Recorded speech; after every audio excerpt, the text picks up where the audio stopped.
Orijinalı 28 manatadır. Ha, buna bak. 28 bakma. manata.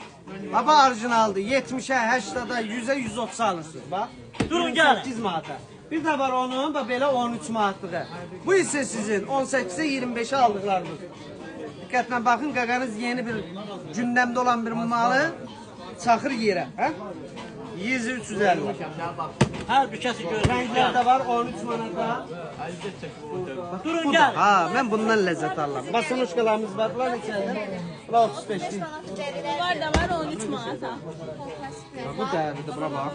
Altından dəli satılıb ya. Plastikindən qəşəng geyinə bilərsiniz. Bunların 25'liləri də var. Ha, bax orada görürsünüz. Bunlar bilirsiniz nədir? Bunlar super bir şeylər. 35 manatda təmiz dərilərdir bunlar da. Axırı da qəşəng bir gündəliyə daha geyinə bilərsiniz. Buranın yumuşaq dəri. Senden xəbərim yoxdur, çox maraqlı şeylər gəlir. Ay yumuşak değeri. Bunlar görəcəkdir. Toyluq ayakkabı. Ne bileyim bayırda Bu giyinmeyi. videonu tutarım. Her bir kesi gördüm. Gelin.